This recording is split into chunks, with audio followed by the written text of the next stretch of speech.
মাইকে যখন জাতীয় সঙ্গীত বাজছিল বাংলাদেশের, ক্যামেরা বারবার ধরছিল মাশরাফি বিন মর্তুজার মুখ। সাধারণত এটাই হয়, ক্যামেরা প্রথমেই ধরবে অধিনায়ককে। কিন্তু কেন বারবার?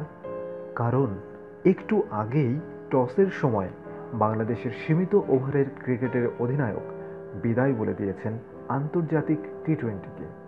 শ্রীলঙ্কায় চলমান 2 ম্যাচের টি-20 সিরিজটাই তার শেষ সিরিজ।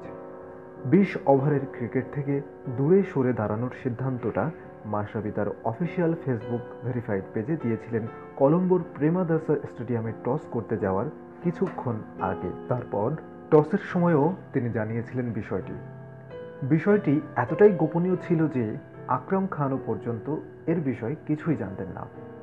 বাংলাদেশের ওয়ানডে ও টি-20 অধিনায়ক অবসরের ঘোষণা দিয়ে যে স্ট্যাটাসটা মঙ্গলবার দিয়েছেন তা হলো, বাংলাদেশ টিমকে টি-20 ইন্টারন্যাশনালে 10 বছরের বেশি সময় ধরে প্রতিনিধিত্ব করা আমার জন্য অনেক গর্বের। আমি বিশ্বাস করি বর্তমান দলটি একটি ভালো দল এবং দলে কিছু উদীয়মান খেলোয়াড় আছে। আমার উপর আস্থা রাখার জন্য এবং আমাকে এত চমৎকার একটি দলের নেতৃত্ব প্রদানের সুযোগ দেওয়ার জন্য বাংলাদেশ ক্রিকেট বোর্ড এবং উচ্চ পদস্থ কর্মকর্তাদের প্রতি আমি আন্তরিকভাবে কৃতজ্ঞ। আমি আমার সকল বন্ধু, সকল ভক্ত, পরিবার এবং বন্ধুদের প্রতি অত্যন্ত কৃতজ্ঞ আমাকে সবসময় সমর্থন করবার জন্য। এই সুদীর্ঘ ক্যারিয়ারে উত্থান এবং পতন ছিল। আমি সবসময় চেষ্টা করেছি আমার ফ্যানদেরকে খুশি করার। আমি আমার প্রত্যেক ফ্যানের কাছে তাদেরকে প্রতি ম্যাচে খুশি করতে না পারার জন্য ক্ষমা চাইছি। এই মুহূর্তে দল হিসেবে আমরা ভালো খেলছি। আমি নিশ্চিত বাংলাদেশ সামনের দিনগুলোতেও ভালো ক্রিকেট খেলবে। আমি মনে করি টি-20 ফরম্যাট থেকে অবসর নেওয়ার জন্য এটাই আমার উপযুক্ত সময়, যাতে অনেক তরুণ উদীয়মান ক্রিকেটার প্রতিভা তুলে ধরতে পারে এবং বিসিবি তাদেরকে সঠিক দিক নির্দেশনা দিতে পারে। আমি বাংলাদেশের টি-20 টিমের নতুন অধিনায়ককে আগাম অভিনন্দন জানাই এবং আমি নিশ্চিত বাংলাদেশ ক্রিকেটের সেরা সময় সামনে আসবে। শীঘ্রই আবার দেখা হবে। সকলের জন্য আমার আন্তরিক ভালোবাসা। নিজের ফেসবুক স্ট্যাটাসে মাশরাফি বিন মর্তুজা এই কথাগুলি লিখেছিলেন। বাংলাদেশের সবচেয়ে জনপ্রিয় ক্রিকেটার, সীমিত ওভারের ক্রিকেটে বাংলাদেশের সবচেয়ে সফল অধিনায়ক।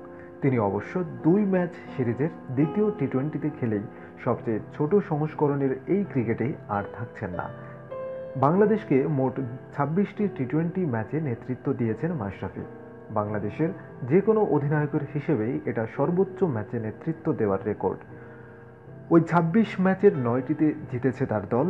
মঙ্গলবারের ম্যাচের আগে 52টি টি-20 ম্যাচে 37 পয়েন্ট ছাপ্পান্ন করে 39টি উইকেট নিয়েছেন এই ফাস্ট বোলার। দেশের ইতিহাসের সেরা ফাস্ট বোলার ব্যাট হাতেও রান করেছেন। কেন টি-20কে আচমকা বিদায় বলে দিলেন মাশরাফি?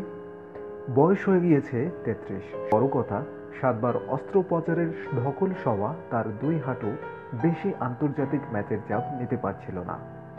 শেষের একটা শুরু তো থাকেই। সবার আগে বিদায় বলে দিলেন টি-20কে। 2009 সালে ওয়েস্ট ইন্ডিজ সফরে বোলিং মার্গে পড়ে গিয়ে সেই যে চোট পান, তারপর থেকেই টেস্ট তার কাছে অতীত অধ্যায়। খেলেছিলেন টি-20 ও একদিনের আন্তর্জাতিক। টি-20 গেল, রইল শুধু ওয়ানডে। সেটিকেও হয়তো বিদায় বলে দেবেন আচমকাই।